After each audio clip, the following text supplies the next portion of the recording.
নমস্কার, আমি মৌমিতা। আমার কালিন্দী চ্যানেলে আপনাদের সকলকে স্বাগত জানাই। আমার গল্প পাঠ যদি আপনাদের ভালো লাগে তবে অবশ্যই আমার চ্যানেলটাকে সাবস্ক্রাইব করে দেবেন। আর গল্পগুলো ভালো লাগলে গল্পের নিচে লাইক করে বন্ধুদের সাথে শেয়ার করে দেবেন। সকলেই ভালো থাকবেন, সুস্থ থাকবেন, ভালো ভালো গল্প পড়ুন, বই পড়ুন।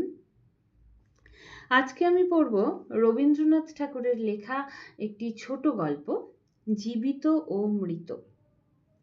রানীহাটের জমিদার সারদাশঙ্কর বাবুদের বাড়ির বিধবা বধূটির পিতৃকুলে কেহ ছিল না। সকলেই একে একে মারা গিয়াছে। পতিকুলেও ঠিক আপনার বলিতে কেহ নাই, পতিও নাই, পুত্রও নাই।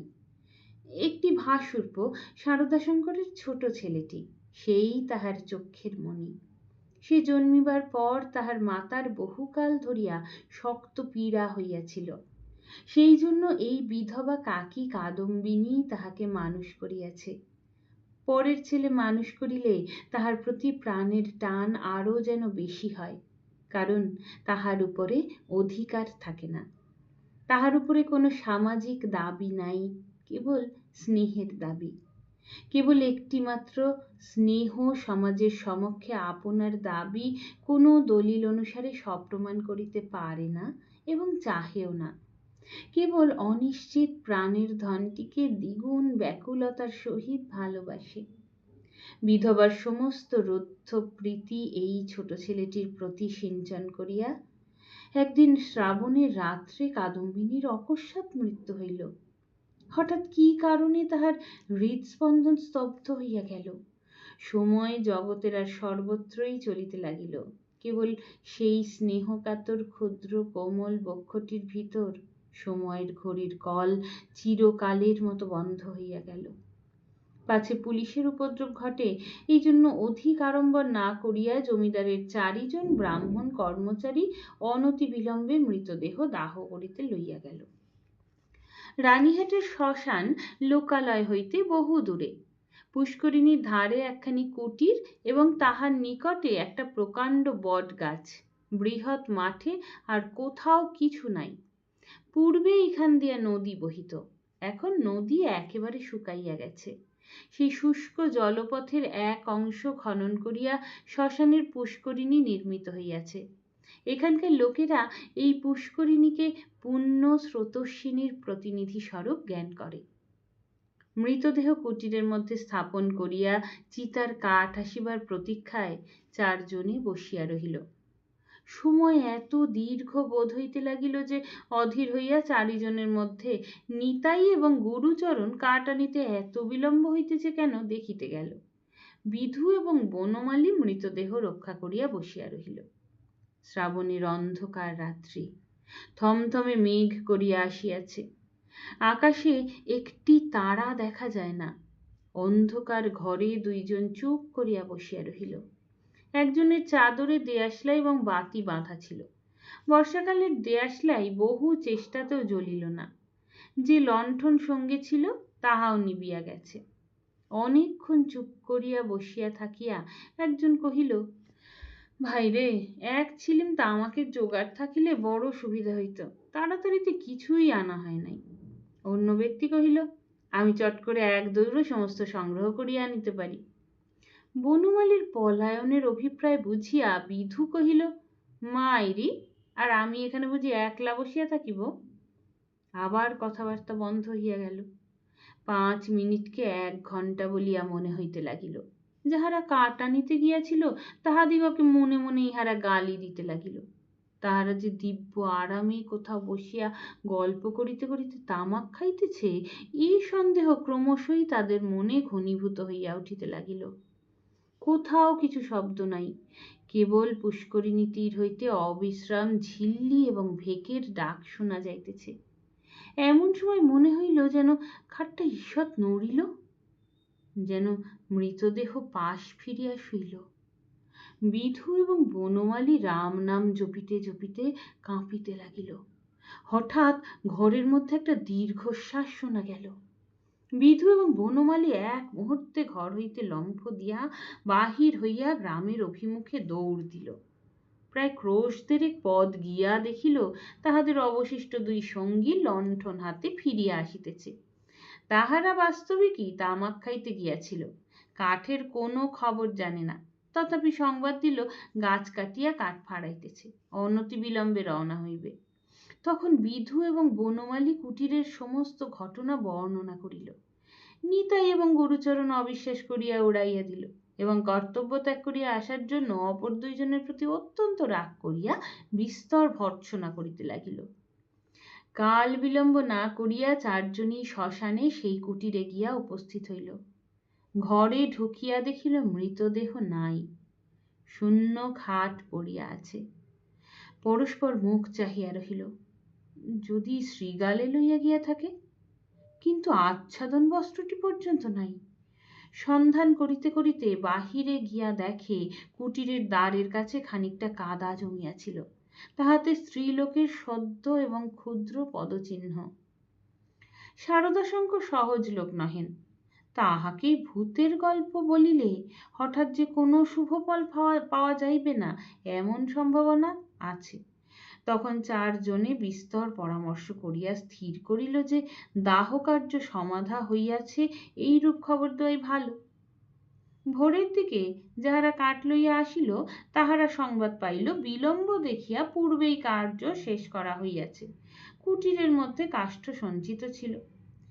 এই সম্বন্ধে কাহারও সহজে সন্দেহ উপস্থিত হইতে পারে না, কারণ মৃতদেহ এমন কিছু বহুমূল্য সম্পত্তি নহে যে কেহ ফাঁকি দিয়া চুরি করিয়া লইয়া যাইবে। সকলেই জানেন জীবনের যখন কোনো লক্ষণ পাওয়া যায় না, তখনও অনেক সময় জীবন প্রচ্ছন্নভাবে থাকে এবং সময় মতো পুনর্বার মৃতবৎ দেহে তাহার কার্য আরম্ভ হয়। কাদম্বিনীও মরে নাই, হঠাৎ কি কারণে তাহার জীবনের ক্রিয়া বন্ধ হইয়া গিয়াছিল। যখন সে সচেতন হইয়া উঠিল, দেখিল চতুর্দিকে নিবিড় অন্ধকার। চিরাভ্যাস মতো যেখানে শয়ন করিয়া থাকে, মনে হইল এটা সে জায়গা নহে। একবার ডাকিল, দিদি। অন্ধকার ঘরে কেহ সাড়া দিল না। সভয়ে উঠিয়া বসিল। মনে পড়িল সেই মৃত্যুশয্যার কথা, সেই হঠাৎ বক্ষের কাছে একটি বেদনা, শ্বাসরোধের উপক্রম। তাহার বড় যা ঘরের কোণে বসিয়া একটি অগ্নিকুণ্ডের উপর খোকার জন্য দুধ গরম করিতেছে। কাদম্বিনী আর দাঁড়াইতে না পারিয়া বিছানার উপর আছাড় খাইয়া পড়িল। রুদ্ধকণ্ঠে কহিল, দিদি, একবার খোকাকে আনিয়া দাও, আমার প্রাণ কেমন করিতেছে। তাহার পর সমস্ত কালো হইয়া আসিল, যেন একটি লেখা খাতার উপরে দোয়াত শুদ্ধ কালি গড়াইয়া পড়িল। কাদম্বিনীর সমস্ত স্মৃতি এবং চেতনা, বিশ্বগ্রহের সমস্ত অক্ষর এক মুহূর্তে একাকার হইয়া গেল। খোকা তাহাকে একবার, শেষবারের মতো তাহার সেই সুমিষ্ট ভালোবাসার স্বরে কাকিমা বলিয়া ডাকিয়াছিল কিনা, তাহার অনন্ত অজ্ঞাত মরণযাত্রার পথে চিরপরিচিত পৃথিবী হইতে এই শেষ স্নেহপাথেয়টুকু সংগ্রহ করিয়া আনিয়েছিল কিনা, বিধবার তাহাও মনে পড়ে না। প্রথমে মনে হইল জমালয় বুঝি এই রূপ চির নির্জন এবং চিরান্ধকার। সেখানে কিছুই দেখিবার নাই, শুনিবার নাই, কাজ করিবার নাই, কেবল চিরকাল এই রূপ উঠিয়া জাগিয়া বসিয়া থাকিতে হইবে। তাহার পর যখন মুক্ত দ্বার দিয়া হঠাৎ একটা ঠান্ডা বাদলার বাতাস দিল এবং বর্ষার ভেকের ডাক কানে প্রবেশ করিল, তখন এক মুহূর্তে তাহার এই স্বল্প জীবনের আশৈশব সমস্ত বর্ষার স্মৃতি ঘনীভূতভাবে তাহার মনে উদয় হইল এবং পৃথিবীর নিকট সংস্পর্শ সে অনুভব করিতে পারিল। একবার বিদ্যুৎ চমকিয়া উঠিল। সম্মুখে পুষ্করিণী, বটগাছ, বৃহৎ মাঠ এবং সুদূর তরুশ্রেণী এক পলকে চোখে পড়িল। মনে পড়িল মাঝে মাঝে পুণ্যতিথি উপলক্ষে এই পুষ্করিণীতে আসিয়া স্নান করিয়াছে, এবং মনে পড়িল সেই সময়ে এই শ্মশানে মৃতদেহ দেখিয়া মৃত্যুকে কি ভয়ানক মনে হইত। প্রথমে মনে হইল বাড়ি ফিরিয়া যাইতে হইবে, কিন্তু তখনই ভাবিল, আমি তো বাঁচিয়া নাই, আমাকে বাড়িতে লইবে কেন? সেখানে যে অমঙ্গল হইবে। জীবরাজ্য হইতে আমি যে নির্বাসিত হইয়া আসিয়াছি, আমি যে আমার প্রেতাত্মা, তাই যদি না হইবে তবে সে এই অর্ধরাত্রে শারদাশঙ্করের সুরক্ষিত অন্তঃপুর হইতে এই দুর্গম শ্মশানে আসিল কেমন করিয়া? এখনো যদি তার অন্ত্যেষ্টিক্রিয়া শেষ না হইয়া থাকে, তবে দাহ করিবার লোকজন গেল কোথায়? শারদাশঙ্করের আলোকিত গৃহে তাহার মৃত্যুর শেষ মুহূর্ত মনে পড়িল। তাহার পরেই এই বহু দূরবর্তী জনশূন্য অন্ধকার শ্মশানের মধ্যে আপনাকে একাকিনী দেখিয়া সে জানিল, আমি এই পৃথিবীর জনসমাজের আর কেহ নহি। আমি অতি ভীষণ অকল্যাণকারী, আমি আমার প্রেতাত্মা। এই কথা মনে উদয় হইবা মাত্রই তাহার মনে হইল তাহার চতুর্দিক হইতে বিশ্ব নিয়মের সমস্ত বন্ধন যেন ছিন্ন হইয়া গিয়াছে, যেন তাহার অদ্ভুত শক্তি, অসীম স্বাধীনতা, যেখানে ইচ্ছা যাইতে পারে, যাহা ইচ্ছা করিতে পারে। এই অভূতপূর্ব নূতন ভাবের আবির্ভাবে সে উন্মত্তের মতো হইয়া হঠাৎ একটা দমকা বাতাসের মতো ঘর হইতে বাহির হইয়া অন্ধকার শ্মশানের উপর দিয়া চলিল। মনে লজ্জা, ভয়, ভাবনার লেশ মাত্র রহিল না। চলিতে চলিতে চরণ শ্রান্ত, দেহ দুর্বল হইয়া আসিল। মাঠের পর মাঠ আর শেষ হয় না, মাঝে মাঝে ধান্যক্ষেত্র, কোথাও বা এক হাঁটু জল দাঁড়াইয়া আছে। যখন ভোরের আলো অল্প অল্প দেখা দিয়াছে, তখন অদূরে লোকালয়ের বাঁশঝাড় হইতে দুটো একটা পাখির ডাক শোনা গেল। তখন তাহার কেমন ভয় করিতে লাগিল। পৃথিবীর সহিত, জীবিত মনুষ্যের সহিত এখন তাহার কিরূপ সম্পর্ক দাঁড়াইয়াছে সে কিছুই জানে না। যতক্ষণ মাঠে ছিল, শ্মশানে ছিল, শ্রাবণ রজনীর অন্ধকারের মধ্যে ছিল, ততক্ষণ সে যেন নির্ভয়ে ছিল, যেন আপন রাজ্যে ছিল। দিনের আলোকে লোকালয় তাহার পক্ষে অতি ভয়ঙ্কর স্থান বলিয়া বোধ হইল। মানুষ ভূতকে ভয় করে, ভূতও মানুষকে ভয় করে। মৃত্যু নদীর দুই পারে দুইজনের বাস। কাপড়ে কাদা মাখিয়া অদ্ভুত ভাবের বসে ও রাত্রি জাগরণে পাগলের মতো হইয়া কাদম্বিনীর যেরূপ চেহারা হইয়াছিল, তাহাতে মানুষ তাহাকে দেখিয়া ভয় পাইতে পারিত, এবং ছেলেরা বোধহয় দূরে পলাইয়া গিয়া তাহাকে ঢেলা মারিত। সৌভাগ্যক্রমে একটি পথিক ভদ্রলোক তাহাকে সর্বপ্রথমে এই অবস্থায় দেখিতে পায়। সে আসিয়া কহিল, মা, তোমাকে ভদ্রকুলবধূ বলিয়া বোধ হইতেছে। তুমি এ অবস্থায় একলা পথে কোথায় চলিয়াছ? কাদম্বিনী প্রথমে কোনো উত্তর না দিয়া তাকাইয়া রহিল। হঠাৎ কিছুই ভাবিয়া পাইল না। সে যে সংসারের মধ্যে আছে, তাহাকে যে ভদ্র কুলবধূর মতো দেখাইতেছে, গ্রামের পথে পথিক তাহাকে যে প্রশ্ন জিজ্ঞাসা করিতেছে, এ সমস্তই তাহার কাছে অভাবনীয় বলিয়া বোধ হইল। পথিক তাহাকে পুনশ্চ কহিল, চলো মা, তোমাকে আমি তোমার ঘরে পৌঁছাইয়া দিই। তোমার বাড়ি কোথায় আমাকে বলো। কাদম্বিনী চিন্তা করিতে লাগিল। শ্বশুর বাড়ি ফিরিবার কথা মনে স্থান দেওয়া যায় না, বাপের বাড়ি তো নাই। তখন ছেলেবেলার সইকে মনে পড়িল। সই যোগমায়ার সহিত যদিও ছেলেবেলা হইতেই বিচ্ছেদ, তথাপি মাঝে মাঝে চিঠিপত্র চলে। এক এক সময় রীতিমতো ভালোবাসার লড়াই চলিতে থাকে। কাদম্বিনী জানাইতে চাহে ভালোবাসা তাহার দিকেই প্রবল। যোগমায়া জানাইতে চাহে কাদম্বিনী তাহার ভালোবাসার যথোপযুক্ত প্রতিদান দেয় না। কোনো সুযোগে একবার উভয় মিলন হইতে পারিলে যে এক দণ্ড কেহ কাহাকে চোখের আড়াল করিতে পারিবে না, এ বিষয়ে কোনো পক্ষেরই কোনো সন্দেহ ছিল না। কাদম্বিনী ভদ্রলোকটিকে কহিল, নিশ্চিন্দাপুরে শ্রীপতিচরণ বাবুর বাড়ি যাইব। পথিক কলিকাতায় যাইতেছিলেন। নিশ্চিন্দাপুর যদিও নিকটবর্তী নহে, তথাপি তাহার গম্য পথে পড়ে। তিনি স্বয়ং বন্দোবস্ত করিয়া কাদম্বিনীকে শ্রীপতিচরণ বাবুর বাড়ি পৌঁছাইয়া দিলেন। দুই সইয়ের মিলন হইল। প্রথমে চিনিতে একটু বিলম্ব হইয়াছিল, তাহার ফলে বাল্য সাদৃশ্য উভয়ের চক্ষে ক্রমশই পরিস্ফুট হইয়া উঠিল। যোগমায়া কহিল, হু মা, আমার কি ভাগ্য! তোমার যে দর্শন পাইব এমন তো আমার মনেই ছিল না। কিন্তু ভাই, তুমি কি করিয়া আসিলে? তোমার শ্বশুরবাড়ির লোকেরা যে তোমাকে ছাড়িয়া দিল? কাদম্বিনী চুপ করিয়া রহিল। অবশেষে কহিল, ভাই, শ্বশুরবাড়ির কথা আমাকে জিজ্ঞাসা করিও না। আমাকে দাসীর মতো বাড়ির এক প্রান্তে স্থান দিও, আমি তোমাদের কাজ করিয়া দিব।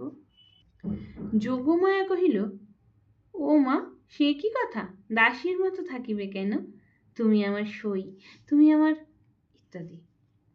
এমন সময় শ্রীপতি ঘরে প্রবেশ করিল।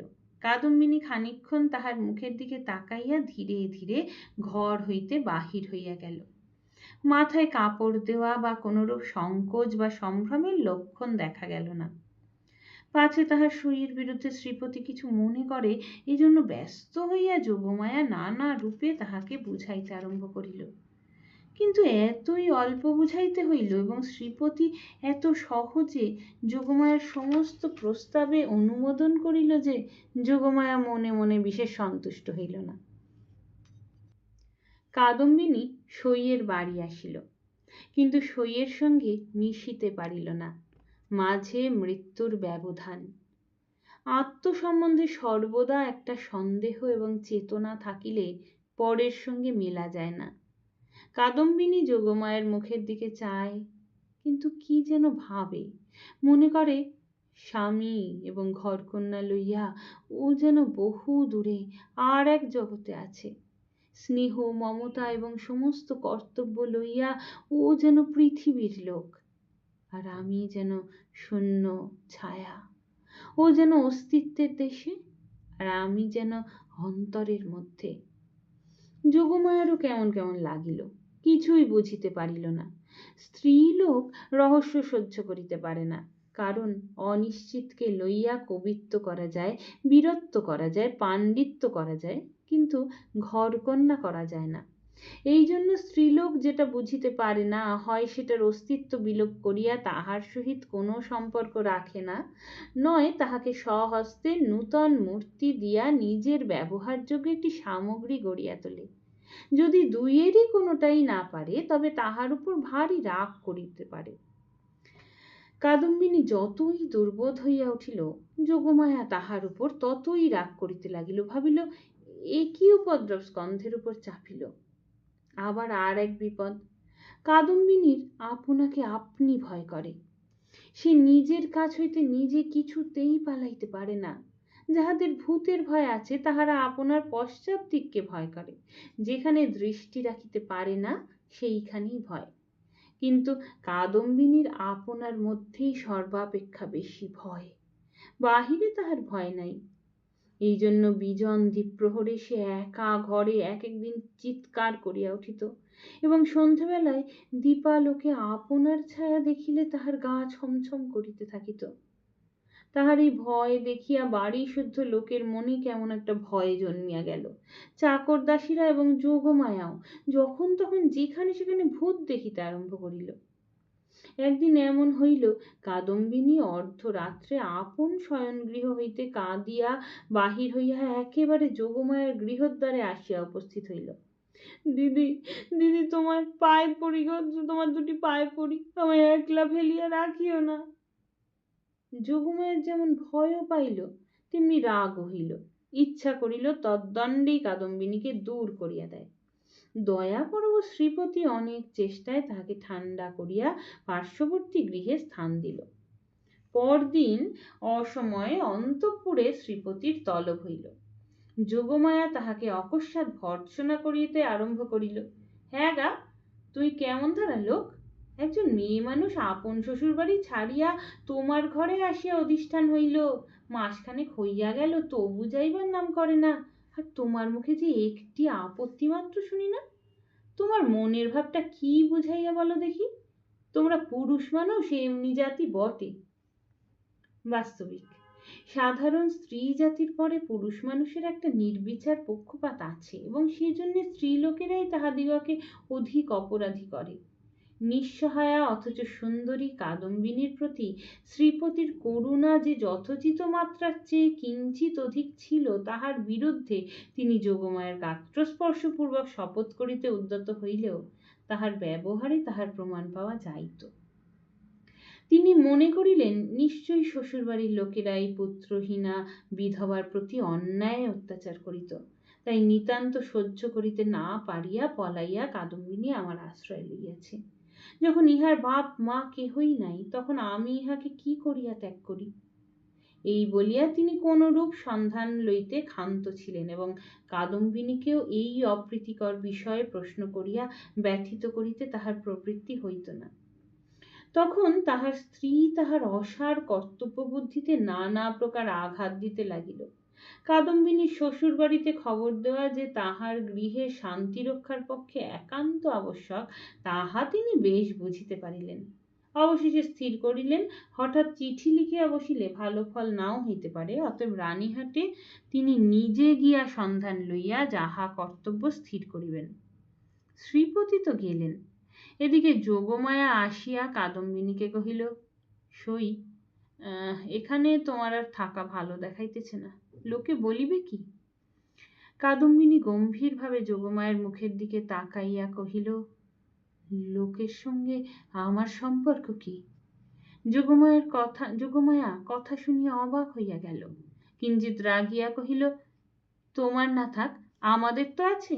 আমরা পরের ঘরের বধূকে কি বলিয়া আটক করিয়া রাখিব?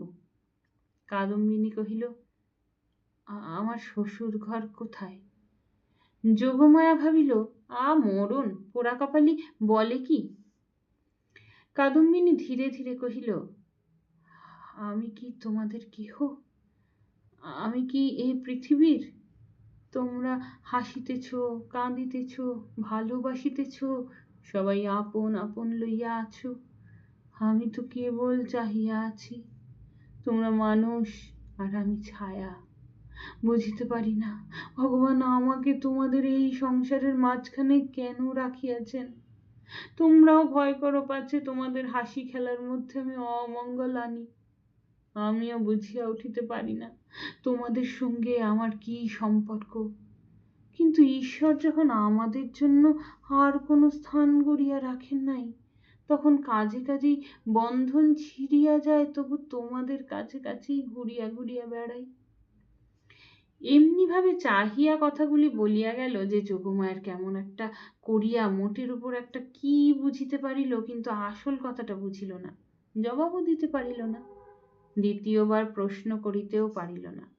অত্যন্ত ভারগ্রস্ত গম্ভীর ভাবে চলিয়া গেল। রাত্রির যখন প্রায় 10টা, তখন শ্রীপতি রানীহাট হইতে ফিরিয়া আসিলেন।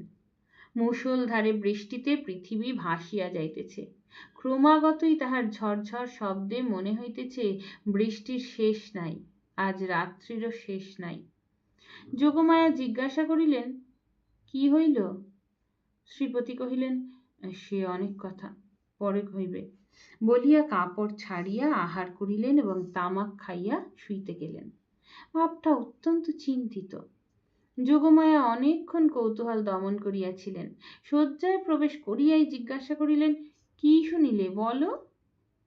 শ্রীপতি কহিলেন, নিশ্চয়ই তুমি একটা ভুল করিয়াছ। শুনিবা মাত্র যোগমায়ার মনে মনে ঈষৎ রাগ করিলেন।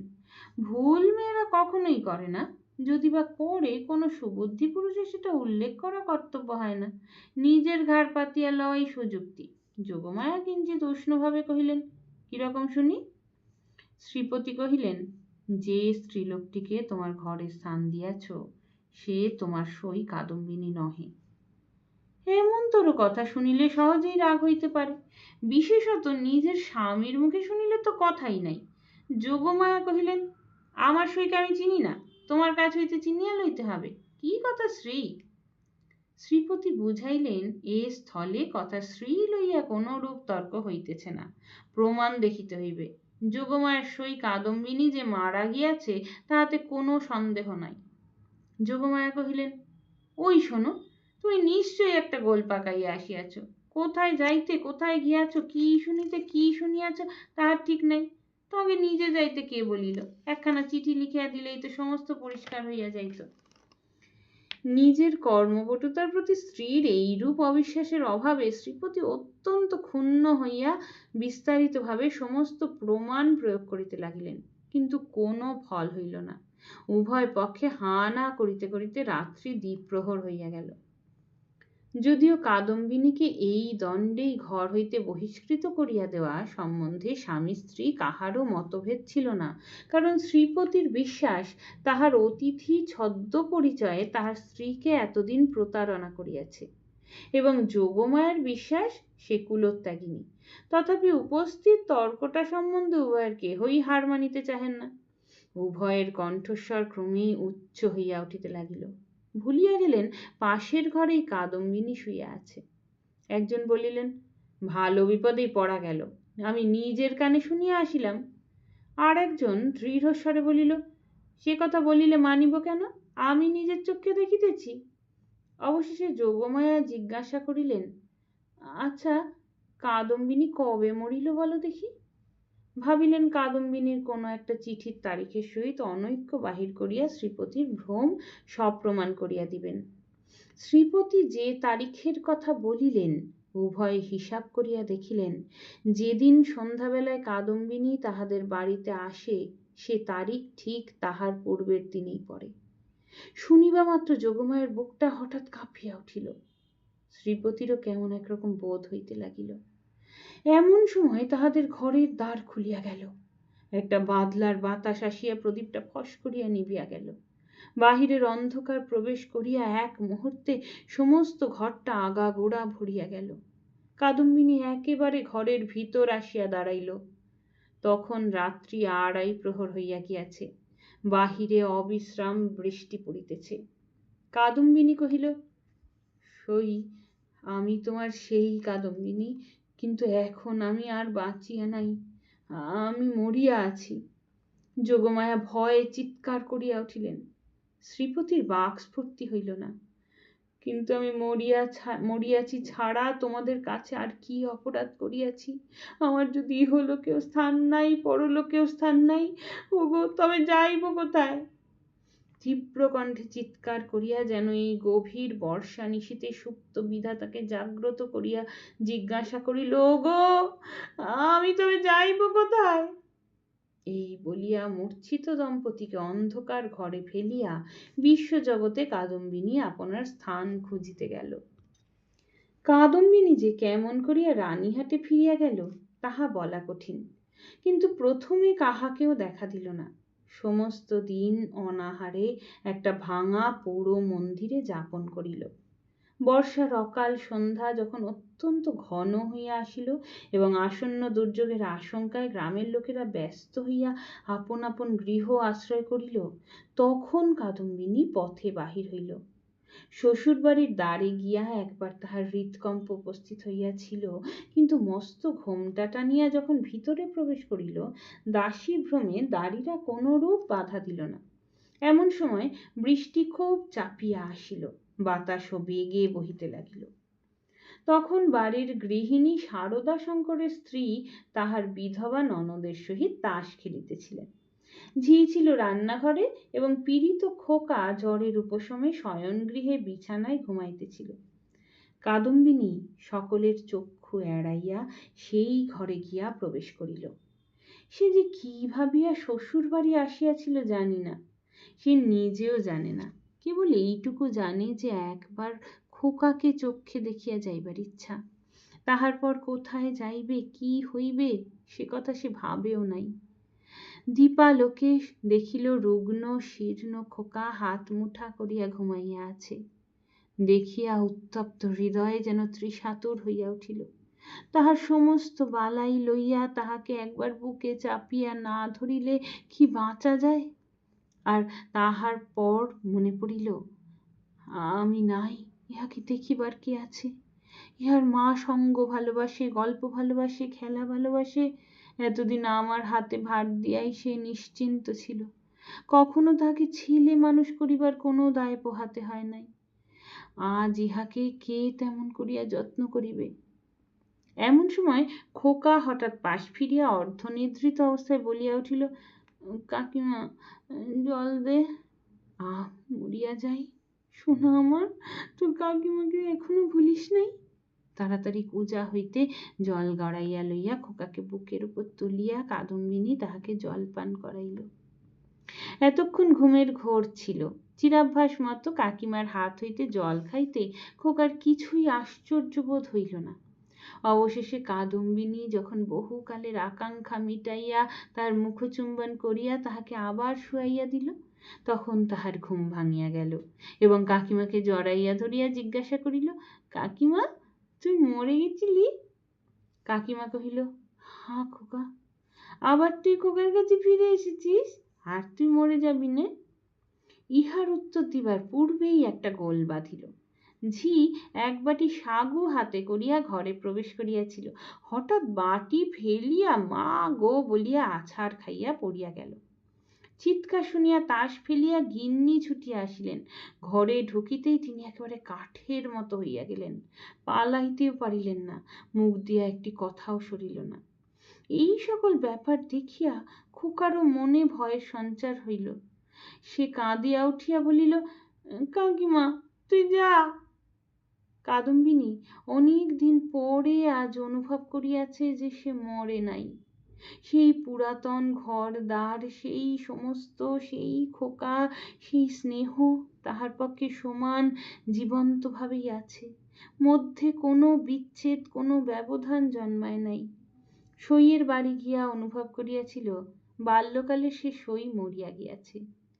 খোকার ঘরে আসিয়া বুঝিতে পারিল খোকার কাকিমা তো এক তিলও মরে নাই। ব্যাকুল ভাবে কহিল, দিদি, তোমরা আমাকে দেখিয়া কেন ভয় পাইতেছ? এই দেখো, আমি তোমাদের সেই তেমনি আছি। গিন্নি আর দাঁড়াইয়া থাকিতে পারিলেন না, মূর্ছিত হইয়া পড়িয়া গেলেন। ভগ্নীর কাছে সংবাদ পাইয়া সারদা শঙ্কর বাবু স্বয়ং অন্তঃপুরে আসিয়া উপস্থিত হইলেন। তিনি জোর হস্তে কাদম্বিনীকে কহিলেন, ছোট বৌমা, এই কি তোমার উচিত হয়? সতীশ আমার বংশের একমাত্র ছেলে, উহার প্রতি তুমি কেন দৃষ্টি দিতেছ? আমরা কি তোমার পর? তুমি যাওয়ার পর হইতেও প্রতিদিন শুকাইয়া যাইতেছে। উহার ব্যায়ামও আর ছাড়ে না, দিন রাত কেবল কাকিমা কাকিমা করে। যখন সংসার হইতে বিদায় লইয়াছ, তখন এ মায়াবন্ধন ছিড়িয়া যাও, আমরা তোমার যথোচিত সৎকার করিব। তখন কাদম্বিনী আর সহিতে পারিল না, তীব্র কণ্ঠে বলিয়া উঠিল, ওগো, আমি মরি নাই গো, মরি নাই। আমি কেমন করিয়া তোমাদের বুঝাইব আমি মরি নাই? এই দেখো, এই দেখো, আমি বাঁচিয়া আছি। বলিয়া কাঁসার বাটিটা ভূমি হইতে তুলিয়া কপালে আঘাত করিতে লাগিল। কপাল ফাটিয়া রক্ত বাহির হইতে লাগিল। তখন বলিল, এই দেখো, এই দেখো, আমি বাঁচিয়া আছি। সারদা শঙ্কর মূর্তির মতো দাঁড়াইয়াছিলেন। খোকা ভয়ে বাবাকে ডাকিতে লাগিল। দুই মূর্ছিতা রমণী মাটিতে পড়িয়া রহিল। তখন কাদম্বিনী, ওগো, আমি মরি নাই গো, মরি নাই গো, মরি নাই বলিয়া চিৎকার করিয়া ঘর হইতে বাহির হইয়া সিঁড়ি দিয়া নামিয়া অন্তঃপুরের পুষ্করিণীর জলের মধ্যে গিয়া পড়িল। সারদা শঙ্কর উপরের ঘর হইতে শুনিতে পাইলেন, ঝপাস করিয়া একটা শব্দ হইল। সমস্ত রাত্রি বৃষ্টি পড়িতে লাগিল। তাহার পরদিন সকালেও বৃষ্টি পড়িতেছে, মধ্যাহ্নেও বৃষ্টির বিরাম নাই। কাদম্বিনী মরিয়া প্রমাণ করিল সে মরে নাই। নমস্কার।